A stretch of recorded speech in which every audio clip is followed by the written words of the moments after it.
الحمد لله نحمده ونستعينه ونستغفره ونؤمن به ونتوكل عليه ونعوذ بالله من شرور أنفسنا ومن سيئات أعمالنا من يهده الله فلا مضل له ومن يضلله فلا هادي له ونشهد أن لا إله إلا الله وحده لا شريك له ونشهد أن سيدنا ومولانا محمدا عبده ورسوله أما بعد فأعوذ بالله من الشيطان الرجيم بسم الله الرحمن الرحيم وَلَقَدْ نَصَرَكُمُ اللَّهُ بِبَدْرٍ وَأَنْتُمْ أَذِلَّةٌ إِنَّ اللَّهَ وَمَلَائِكَتَهُ يُصَلُّونَ عَلَى النَّبِيِّ يَا أَيُّهَا الَّذِينَ آمَنُوا صَلُّوا عَلَيْهِ وَسَلِّمُوا تَسْلِيمًا اللهم صل على سيدنا ومولانا محمد وعلى آل سيدنا ومولانا محمد مبارک وسلم۔ حضرات گرامی، اس دنیا کا ایک نظام ہے،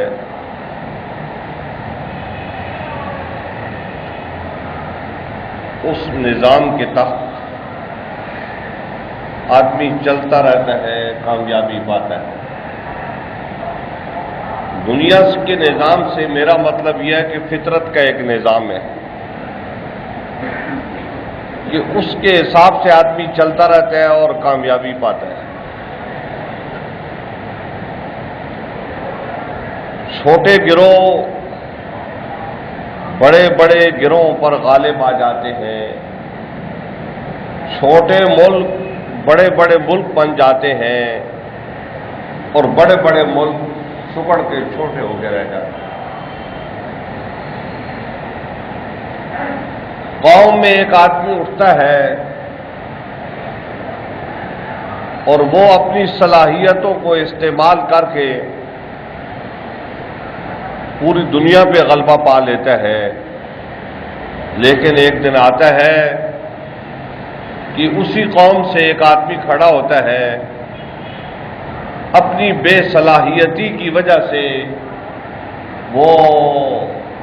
غلبہ بھی ختم ہو جاتا ہے، بلکہ ذلت اور رسوائی کا دور شروع ہو جاتا ہے اس قوم میں۔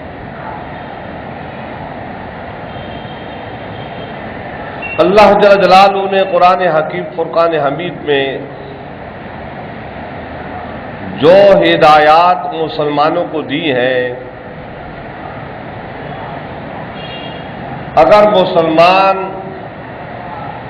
ان پر عمل کو ترک نہ کرتے تو آج دنیا پر غالب آتے۔ مسلمانوں نے وہ ہدایات کو ترک کر دیا اور دنیا میں مغلوب ہو کے رہ گئے۔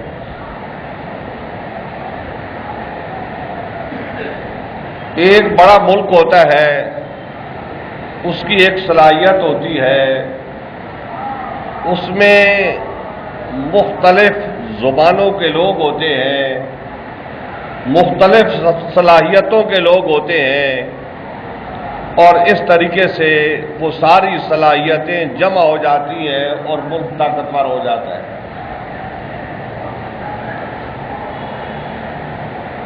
ہم اس پہ خوش ہیں کہ ہمارے ہاں ایک سعودی عرب ہے، ایک یمن ہے، ایک شام ہے، لبنان ہے، اردن ہے، عراق ہے، پھر کویت ہے، دبئی ہے، یہ ہے وہ ہے، یہ سارے الگ الگ ملک ہیں۔ یہ ملک مسلمانوں نے نہیں بنائے، یہ ملک انگریزوں نے بنائے ہیں، اور ساری عرب قوم کو انہوں نے تقسیم کر کے رکھ دیا۔ چھوٹے چھوٹے ملک اس لیے بنائے جاتے ہیں تاکہ ان کی فوجی قوت نہ ہو، ان کے اندر کوئی صلاحیت نہ ہو،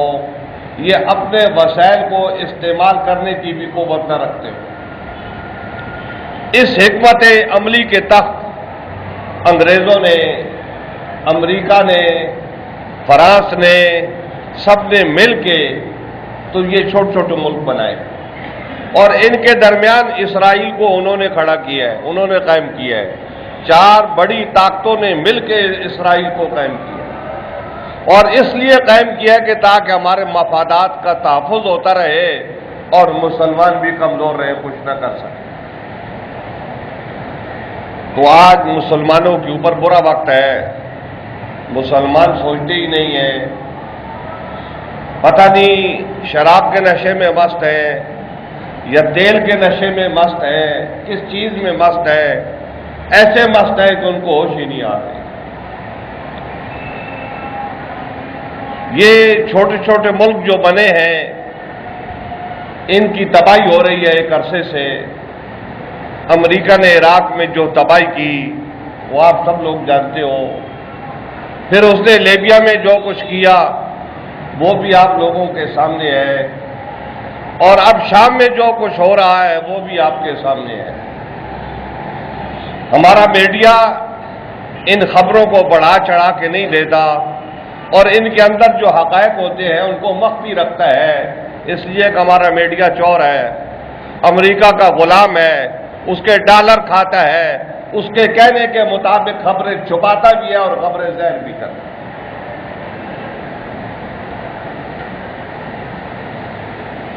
اور اب اس کے بعد کس کی باری ہے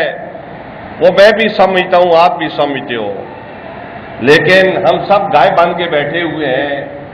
کہ کسی دن بھی امریکہ آئے اور ہماری گردنوں پہ چھری چلا جائے تو ہم اس کے لیے بیٹھے ہوئے ہیں، ہم لیٹ جائیں گے آگے۔ جب چنگیز خان نے مسلمانوں کو تاخت و تاراج کیا تو اس وقت ایک چنگیزی آیا تو اس کو 3-4 مسلمان مل گئے، تو اس نے کہا ادھر لیٹ جاؤ، اس کے پاس خنجر نہیں تھا ان کو مارنے کے لیے، تو وہ مسلمان ادھر لیٹ گئے، وہ گیا اپنے ٹھکانے پہ خنجر لے کے آیا اور پھر ان کو مارا اور وہ لیٹے رہے۔ یہ ہوتا ہے کسی کا دبدبا، اور یہ ہوتا ہے آدمی کا بزدل ہو جانا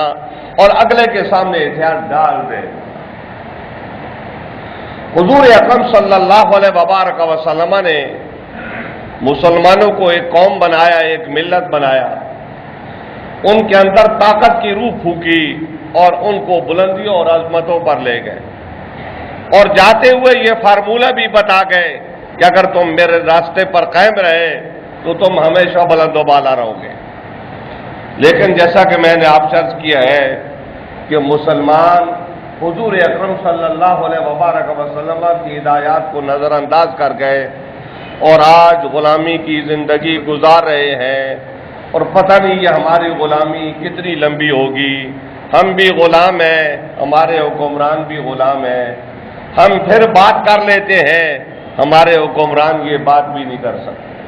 ان کے اندر یہ قوت بھی نہیں ہے، یہ صلاحیت بھی نہیں ہے کہ وہ دشمن کے ساتھ بات کر سکیں۔ ہم سمجھتے ہیں ابھی تک کہ ہم آزاد ہیں، تو ہم جو بات کر لیتے ہیں شاید اس وجہ سے ہم یہ بات کر لیتے ہیں۔ کل کیا ہونے کو ہے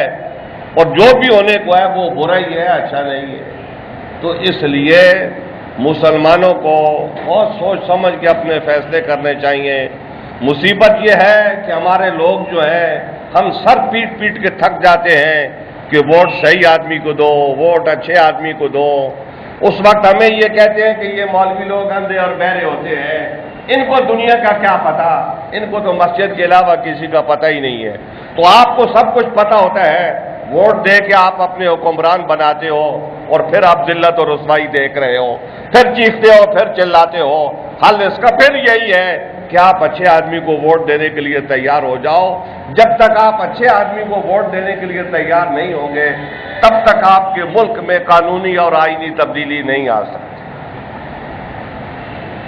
آپ اچھا اس کو سمجھتے ہو جو چور ہو، جو ڈاکو ہو، جو لٹیرا ہو، وہ آپ کو اچھا لگتا ہے، اور وہ آدمی آپ کو بے وقوف لگتا ہے، گدھا لگتا ہے کہ جو دیندار ہو، جو دیانتدار ہو، قوم کا جذبہ اپنے دل میں رکھتا ہو، وہ آپ کو بے وقوف نظر آتا ہے، گدھا نظر آتا ہے۔ تو یہ جب تک عوام ہماری اپنی سوچ نہیں بدلے گی تب تک کچھ نہیں ہوگا. یہ بات میں نہیں کہہ رہا ہوں، اللہ رب العزت کہہ رہا ہے کہ ان اللہ لا یغیر ما بقوم حتی یغیروا ما بانفسہم. جب تک کوئی قوم اپنے معاملات کو بدلنے کی کوشش نہ کرے تو ہم از خود جو ہے ان کے معاملات کو بدلتے نہیں ہیں. یہ ہمارا دستور ہے، یہ ہمارا قاعدہ ہے، یہ اللہ رب العزت کا فرمان ہے. تو جب تک ہم اپنا آپ کو ذہنی مریض نہ سمجھے، ہم ذہنی طور پہ اپاہج ہو چکے ہیں، ہم سوچنے اور سمجھنے کی صلاحیتیں جو ہیں وہ کھو چکے ہیں. میں آپ سے کئی دفعہ یہاں پر یہ بات کہہ چکا ہوں کہ ایک امریکی سوچتا ہے کہ میں پوری دنیا پہ حکمران کروں، اور مسلمانوں تمہیں کیا ہو گیا ہے کہ تم یہ بات نہیں سوچتے ہو؟ تم کیوں نہیں سوچتے ہو کہ یہ ہمارا حق بنتا ہے کہ ہم اس دنیا پر حکمرانی کریں؟ کیوں نہیں سوچتے؟ اور آپ نے حکمرانی کی بھی ہے، آپ کے باپ دادا نے دنیا پہ حکمرانی کی بھی ہے، تو تمہاری یہ سوچ کیوں نہیں بنتی؟ تمہارے دماغ میں یہ بات کیوں نہیں آتی؟ روز بروز نفرتیں پھیلا کر اپنے ملک کو چھوٹا کرنے میں لگے ہوئے ہو، اور اس کو اور جو ہے نا چھوٹا کر رہے ہو اور چھوٹا کر رہے ہو. تو آپ کیا کر رہے ہو؟ کہاں جا رہے ہو؟ کس سمت پہ سفر ہے؟ ایک وہ دور تھا کہ حضور اکرم صلی اللہ علیہ وبارک وسلم جب مکہ میں دین کی بات کرتے تھے، اسلام کی بات کرتے تھے، تو لوگ حیرت کی نظر سے آپ کو دیکھتے تھے. حضور اکرم صلی اللہ علیہ وبارک وسلم نے جب کفار کو للکارا ان کی بت پرستی کی وجہ سے، اور آپ نے ان کو عقل دلائی کہ تم کہاں پہنچے ہوئے ہو، تم انسان ہو کہ ایک پتھر کے سامنے جھکتے ہو. یہی کام حضرت ابراہیم علیہ السلام نے کیا تھا کہ ان کی قوم ایسی بت پرستی میں لگی ہوئی ہے، اتنا بڑا انسان ہو کہ جو دنیا کو الٹ سکتا ہے وہ ایک بت کے سامنے یوں ہاتھ باندھے کھڑا ہے. ارے تیری عقل کو کیا ہو گیا؟ تیری سمجھ کہاں چلی گئی؟ تیری صلاحیتیں کہاں کھو گئی کہ تو ایک پتھر کے سامنے ہاتھ باندھے کھڑا ہے؟ تجھ کو سمجھ نہیں آتی کہ یہ پتھر ہے، اس کو میں ٹھوکر مار کے اس کو ریزہ ریزہ کر سکتا ہوں. قرآن حکیم فرقان حمید میں ہے کہ حضرت ابراہیم علیہ السلام نے بھی اپنی قوم کو جگایا اور ان کی عقل کو ٹھکانے پہ کیا، ان کی عقل کو بیدار کرنے کی کوشش کی. تو حضور اکرم صلی اللہ علیہ وبارک وسلم نے جب لوگوں کو اس طرف مائل کیا، سمجھایا کہ یہ کیا تم کر رہے ہو، تو وہ لوگ کہتے تھے کہ ہم آپ سے معاہدہ کرنے کو تیار ہیں کہ آپ ہمارے بتوں کو کچھ نہ کہیں، بقیہ جو مرضی بولتے رہیں. حضور اکرم صلی اللہ علیہ وبارک وسلم ان کے عقیدے کے اوپر ضرب لگا کر ان کو یہ بات بتانا چاہتے تھے کہ یہ بت ہے اور بت ہے اور صرف بت ہے. قرآن حکیم فرقان حمید بار بار یہ بات کہتا ہے کہ جن کی عبادت تم کرتے ہو یہ تو نہ نفع دے سکتے ہیں نہ نقصان دے سکتے ہیں. تو جب نفع اور نقصان نہیں دے سکتے تو تم ان کے پیچھے کیوں ہوتے ہو؟ آؤ ایک اللہ جل جلالہ کی عبادت کی طرف جو نفع بھی دے سکتا ہے اور نقصان بھی دے سکتا ہے. حضور اکرم صلی اللہ علیہ وبارک وسلم نے جب اس طریقے سے اپنے نظام کو آگے بڑھایا تو ظاہر ہے اہل مکہ نے نبی اکرم علیہ الصلوۃ والسلام کے لیے مکہ کی زمین تنگ کر دی اور آپ ہجرت کر کے مدینہ منورہ آ گئے. آدمی تھوڑے سے تھے لیکن آپ نے تمام مسلمانوں کو حکم دیا جہاں کہیں ہے ہجرت کر کے مدینہ منورہ آ جائے.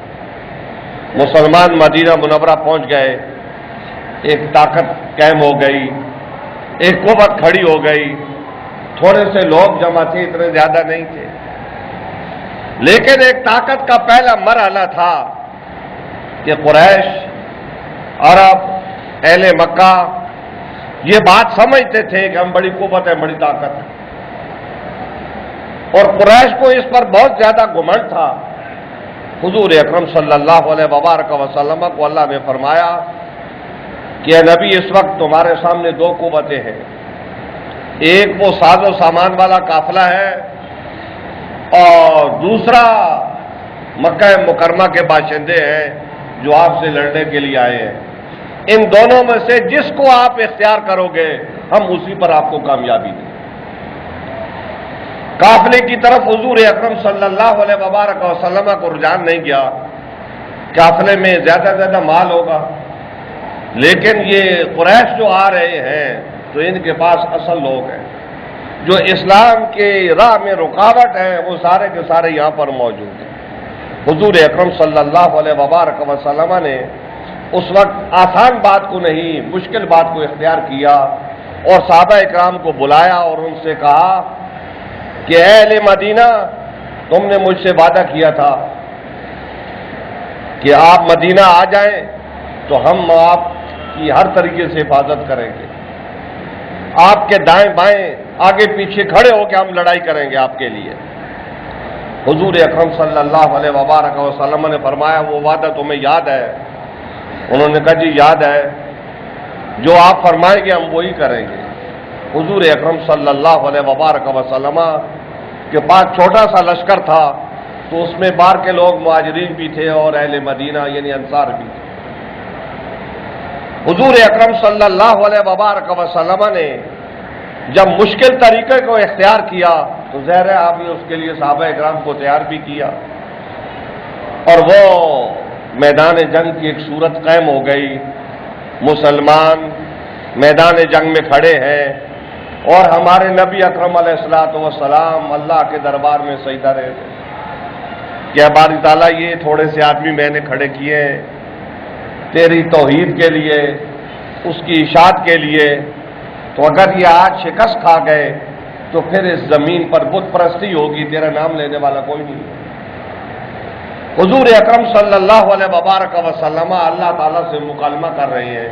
اور دعا کر رہے ہیں کہ باری تعالیٰ ان کو کامیابی عطا فرما۔ حضور اکرم صلی اللہ علیہ وبارک وسلم نے جہاد کا حکم دیا، اور سب سے پہلے حضرت امیر حمزہ رضی اللہ تعالیٰ عنہ جو حضور کے چچا تھے، اور عبیدہ بن حارث جو آپ کے چچا زاد بھائی تھے، اور تیسرے امیر المومنین حضرت علی رضی اللہ تعالیٰ عنہ جو آپ کے چچا زاد بھائی تھے، یہ تینوں حضرات میدان میں آئے اور ان کے سامنے قریش کے بڑے نامی گرامی لوگ آئے۔ عزت اور مرتبے کے لحاظ سے بھی ان کے ہاں ان کی بڑی عزت تھی، مال و دولت کے لحاظ سے بھی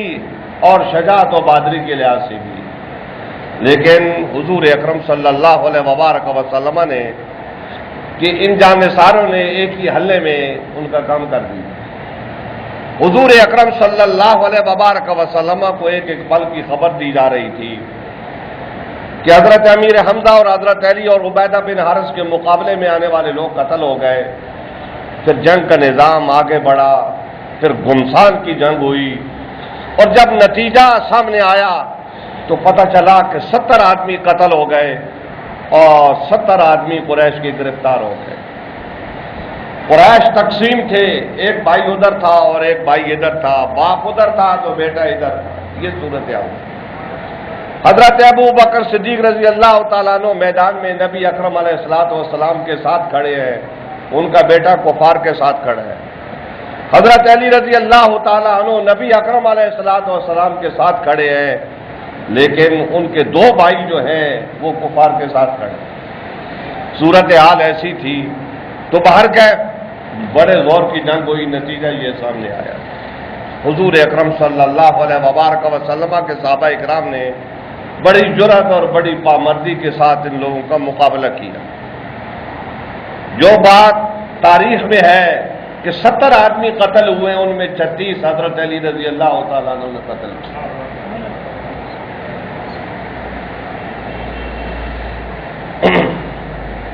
حضرات گرامی، جب حضور اکرم صلی اللہ علیہ وبارک وسلم نے زید بن حارثہ کو جنگ کے بارے میں ساری اطلاعات دی اور فرمایا کہ مدینے میں جا کے یہ خبر دو ہمارا قافلہ واپس آنے سے پہلے، حضرت زید بن حارثہ جب مدینہ منورہ پہنچے، جب یہ خبر دی تو لوگ ماننے کو تیار نہیں، ایسا کیسے ہو سکتا ہے؟ پتہ چلا ابو جہل بھی مارا گیا، عتبہ بھی مارا گیا، شیبہ بھی مارا گیا، یہ بھی مارا گیا، یہ بھی مارا گیا، اور 70 آدمی فلانے فلانے فلانے گرفتار ہو گئے۔ وہ مدینے والے لوگ جو ہیں وہ یقین ہی نہ کریں۔ حضرت زید بن حارثہ کے بیٹے تھے، ان کا نام اسامہ تھا، تو وہ فرماتے ہیں کہ مجھے ایک آدمی نے کہا کہ تیرے باپ کا دماغ درست ہے، وہ ادھر آ کے مدینے میں آ کے ایسی ایسی خبریں پھیلا رہا ہے۔ تو انہوں نے کہا میرے باپ کا دماغ درست ہے، میرا باپ میدان جنگ سے آیا ہے، حضور اکرم صلی اللہ علیہ وبارک وسلم کو آپ نے میرے باپ کو بھیجا یہاں پر خبر دینے کے لیے، اور یہ خبر برحق ہے۔ تو حضرات گرامی، یہ ہر طرف جو ہے پورے عرب میں ایک شور مچ گیا کہ یہ کیا ہو، ایک شور یہ مچا تھا اور ایک شور اور مچا تھا، اور پورے عرب کا فیصلہ ہو گیا۔ اور وہ شور کیا تھا کہ حضور اکرم صلی اللہ علیہ وبارک وسلم 10-12 ہزار کا لشکر لے کے مدینہ منورہ سے روانہ ہوئے، اور ایسے طریقے سے روانہ ہوئے کہ مکہ مکرمہ کے بالکل قریب پہنچ گئے، اور ایسے قریب پہنچے کہ اس وقت صورتحال یہ تھی کہ مکہ کے باشندے کچھ کر ہی نہیں سکتے۔ وہ لڑنے کے لیے اگر تلوار ہاتھ میں اٹھائیں تو یہ بھی نہیں اٹھا سکتے تھے، ایسی صورتحال ہو گئی۔ حضور اکرم صلی اللہ علیہ وبارک وسلم نے صحابہ اکرام کو فرمایا کہ رات کو اس پہاڑ کے اوپر جو ہے نا آرام کرو، اور ہر 3 آدمی جو ہے وہ الگ الگ چولہا جلائیں۔ تو رات کا وقت ہوتا ہے، پہاڑ کے اوپر چولہے جلے، آگ روشن ہوئی، تو مکے والوں نے دیکھا تو اتنا بڑا لشکر آ گیا، تو اب ظاہر ہے ان کے اوسان وہیں پر خطا ہو گئے، وہ نفسیاتی طور پہ وہیں پر دب گئے کہ اب اس لشکر کا مقابلہ نہیں ہوگا۔ حضور اکرم صلی اللہ علیہ وبارک وسلم کی خواہش تھی کہ ایک آدمی بھی قتل نہ ہو اور مکہ مکرمہ فتح ہو جائے، یہ آپ کی خواہش تھی، اور آپ کی یہ خواہش تھی کہ یہ سارے مکے والے مسلمان ہو جائیں اور یہ جنت میں چلے جائیں، ہم اگر ان کو قتل کریں گے تو یہ جہنم میں پہنچ جائیں۔ حضور اکرم صلی اللہ علیہ وبارک وسلم اپنے لشکر کو لے کے آگے بڑھے، مکہ مکرمہ میں داخل ہوئے، ایک جنگی طریقہ کار جو ہوتا ہے اس کے حساب سے، اور حضرت خالد بن ولید اور دوسرے صحابہ کو آپ نے جو لشکر دیا کہ تم فلاں طرف سے آنا، تم فلاں طرف سے آنا، اور اس طریقے سے حرم میں آ جانا۔ حضرت خالد بن ولید کے لشکر کے ساتھ چھیڑ چھاڑ ہوئی تو انہوں نے کسی مسلمان کو مارا، حضرت خالد بن ولید نے جوابی کارروائی کی، اس میں 3-4 کافر جو ہیں وہ مارے گئے۔ نبی اکرم علیہ السلام کو پتہ چلا تو آپ نے اس پہ اظہار افسوس کیا اور یہ فرمایا کہ اللہ جو چاہتا ہے وہ ہوتا ہے، میری کوشش تھی کہ ایک آدمی بھی قتل نہ ہو اور مکہ مکرمہ فتح ہو۔ حضور اکرم صلی اللہ علیہ وبارک وسلم مکہ مکرمہ میں ایک باب الفتح ہے، اس مقام سے آپ حرم میں داخل ہوئے اور بعد میں اس کو باب الفتح بنا دیا گیا۔ حضور اکرم صلی اللہ علیہ وبارک وسلم حرم میں پہنچے، سارے قریش جو ہے وہاں پر موجود تھے، جو آپ کو گالی دیتے تھے وہ بھی تھے، جو آپ کو پتھر مارتے تھے وہ بھی تھے، جو آپ کے راستے میں کانٹے بچھاتے تھے وہ بھی تھے، جو آپ کو دھمکیاں دیتے تھے وہ بھی تھے، سارے ادھر موجود تھے۔ حضور اکرم صلی اللہ علیہ وبارک وسلم نے انسانیت میں ایک ایسا کام کیا کہ جس کو بلایا نہیں جا سکتا۔ حضرات گرامی، میں آپ ایسے لوگ ہیں کہ ہمیں کوئی ذرا یوں کر کے دیکھے ٹیڑھی نظر سے تو ہم اس کو یاد رکھتے ہیں اور ساری زندگی اس طاق میں رہتے ہیں کہ کب ہمیں موقع ملے ہم اس کو بدلہ لیں اس سے جو ہے۔ لیکن حضور اکرم صلی اللہ علیہ وبارک وسلم نے ان سب کو جمع کیا، ان کو اسلام کی دعوت دی اور سب سے عزت سے پیش آئے، کسی کی آپ نے تحقیر نہیں کی، کسی کی تذلیل نہیں کی۔ حضور اکرم صلی اللہ علیہ وبارک وسلم نے ان کو خطاب فرمایا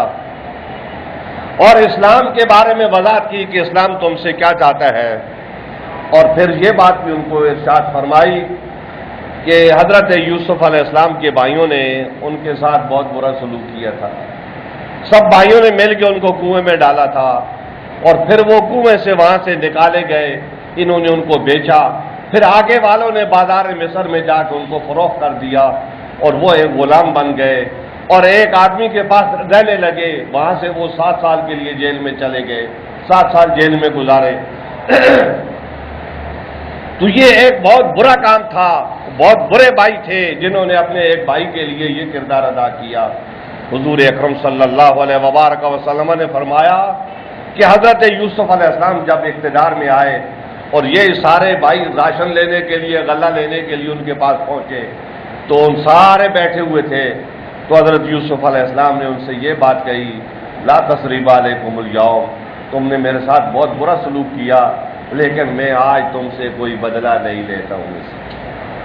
تو حضور اکرم صلی اللہ علیہ وبارک وسلم نے فرمایا کہ تم لوگوں نے بھی میرے ساتھ بہت برا سلوک کیا لیکن میں اپنے بھائی حضرت یوسف علیہ السلام کی طرح آج تم سے کوئی بدلہ نہیں لیتا۔ حضور اکرم صلی اللہ علیہ وبارک وسلم نے ان کو معاف فرمایا۔ حضور اکرم صلی اللہ علیہ وبارک وسلم جب مکہ معظمہ میں تھے تو اہل مدینہ پریشان ہو گئے،